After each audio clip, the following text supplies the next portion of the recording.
Hi, my name is Tommy Sharp, and I'm a PGA teaching professional at Golf Lab here in Salt Lake City, Utah. And today I'd like to talk with you about the takeaway and the important role that it plays within the swing. Now, it's often been said that you can't hit a ball in your backswing, which is true, but a balanced backswing will lead to a downswing with fewer manipulations and more consistent impact. Now, one of the many reasons I feel that golf is such a difficult sport is that it begins from a static and stationary position. And the takeaway is what starts the swing and sets the entire tone for this swinging motion.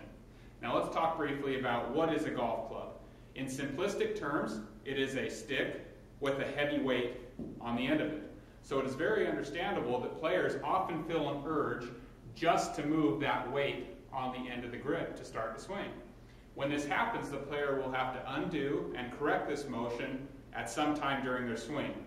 Some will do it at the beginning of their downswing with a casting and over the top motion.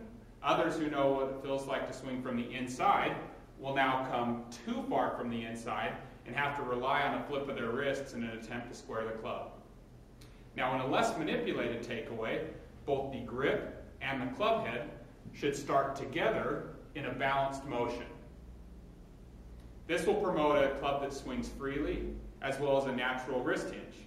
Now, speaking of a wrist hinge, let's clarify that, as it's often misunderstood. A wrist hinge is an up and down motion, similar to hammering a nail, not a side-to-side motion. Okay? So when I'm hinging up and down, I want you to notice that this club shaft is located somewhere between my forearms.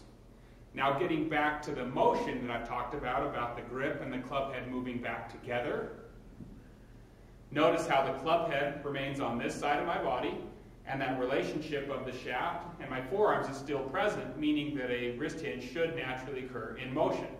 Let me demonstrate this down the line. The point that I'm trying to get across here is that the correct motion will create the correct positions and not vice versa.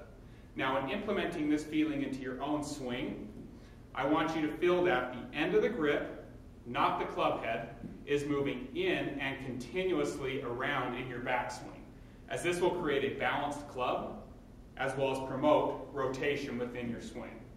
This may even further feel like the end of the grip is going to point down and back behind your right heel early in the swing, such as that. So if performed slowly, it should look something like this. While this may look strange or incorrect to you, in motion, if the club head is swinging freely, it will look very normal and similar to the swings that you probably visualize in your head. The important thing to understand here is that feel and real within a golf swing are often not the same thing. Practice these takeaway concepts, and you'll have a swing with fewer manipulations and become a better ball striker. Thanks for watching.